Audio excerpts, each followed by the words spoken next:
Hello and welcome everyone. সবাইকে বলছি গল্পটা মনোযোগ দিয়ে শুনুন, না হলে কিছুই বুঝতে পারবেন না। গল্প তো শুনে যাবেন কিন্তু কিছুই বুঝতে পারবেন না, এজন্য মনোযোগ দিয়ে শুনুন আর চ্যানেলটাকে সাবস্ক্রাইব করে রাখবেন। একটি কালো মেয়ে, ভালোবাসা, প্রথম প্রেম, জীবন নষ্ট অনামিকা। কালো মেয়ে দেখার আশায় আমার দিকে অন্ধকারে দাঁড়িয়ে আছি এখনো। গভীর রাত, সবাই ঘুমোচ্ছে, তারাও জেগে নেই জ্যোৎস্না। তখনও ভাবনায় হাবুডুবু খাচ্ছি আমি, জানি না কি করব। আমি কে, আমার জন্য পারফেক্ট কখনো জানি না।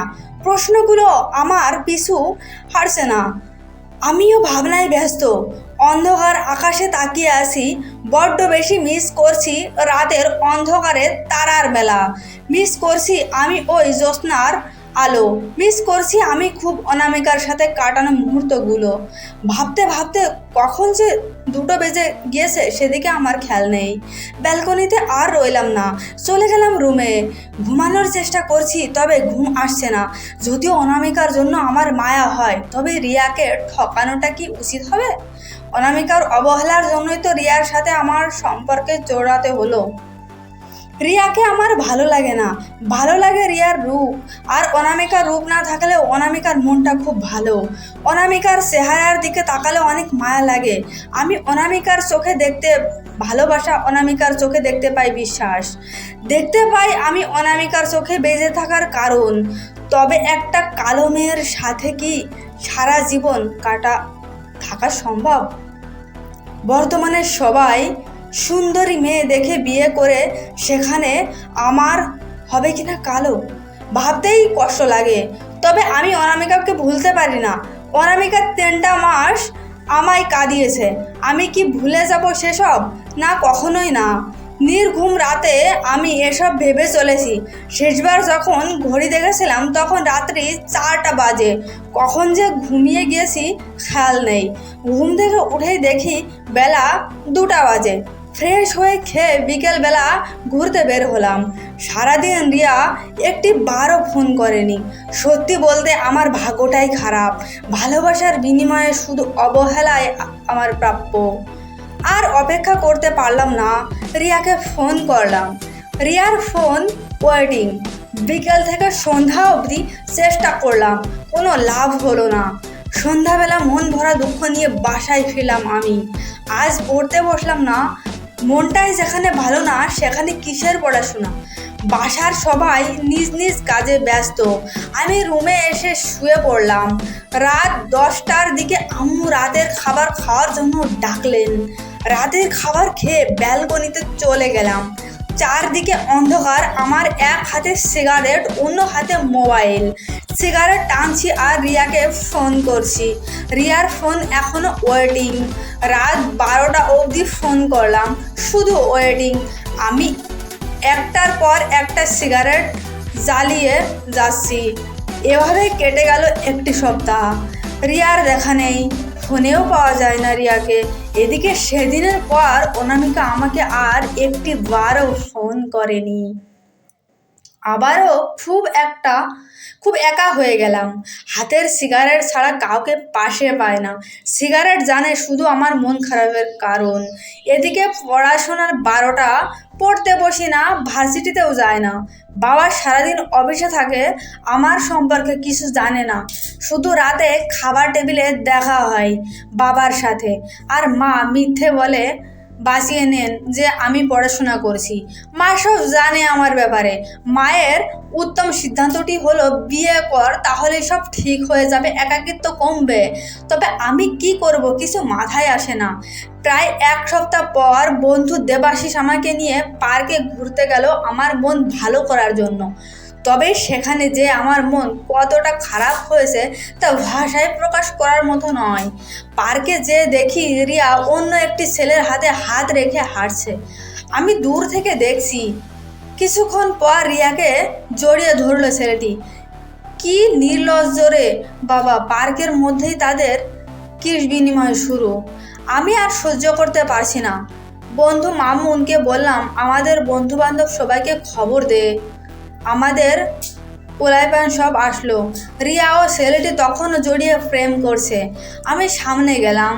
আমাকে দেখে রিয়া অবাক হয়ে বলল, তুমি? রিয়া, তোর প্রেম কাহিনী দেখতে আসলাম। আমি? রিয়া, উনি কে? ছেলেটি, আমার খুড়তো ভাই।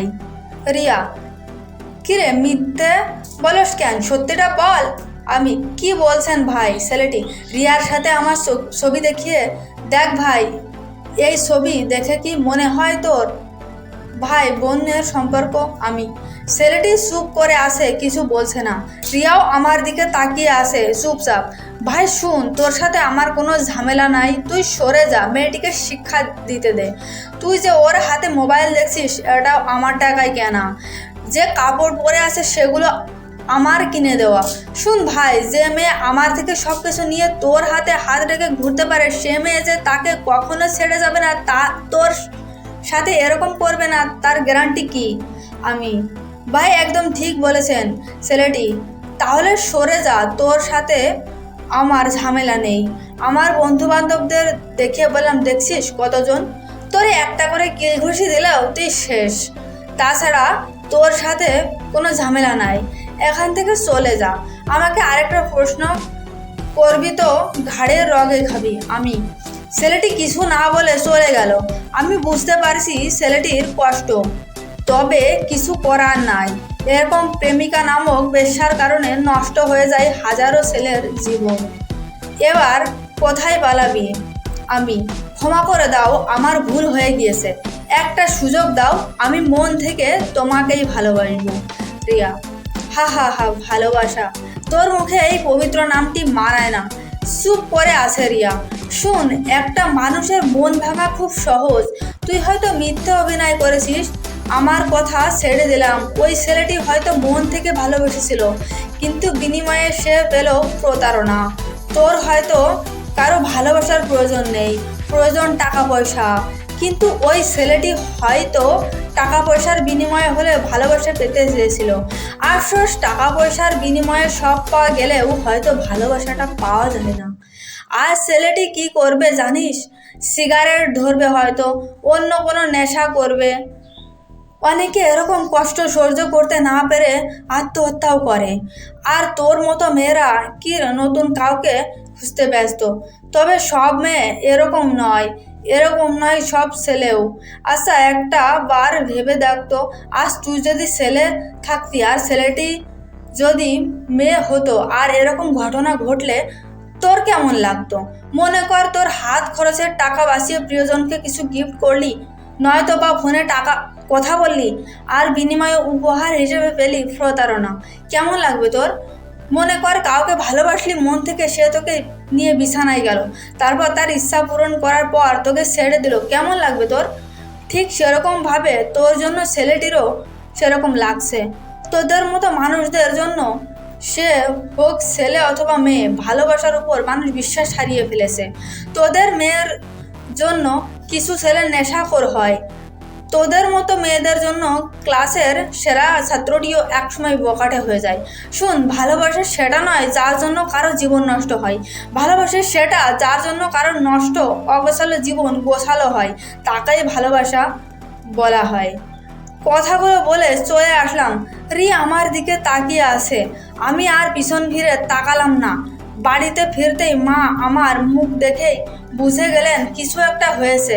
আমাকে জিজ্ঞেস করলেন, আমি কোনো জবাব দিলাম না। বারান্দায় চলে গেলাম। খুব খালি খালি লাগছে। তাকিয়ে আসি অনামিকাদের বারান্দার দিকে, কিন্তু অনামিকার দেখা নেই। আমি তবুও অনামিকাকে দেখার আশায় তাকিয়ে আসি। তো বন্ধুরা, গল্পটা যদি ভালো লেগে থাকে তাহলে একটা লাইক অবশ্যই করবেন, আর স্টোরি 2.0 চ্যানেলটিকে সাবস্ক্রাইব করে বেল আইকন অল অপশনে সেট করে রাখবেন। ধন্যবাদ।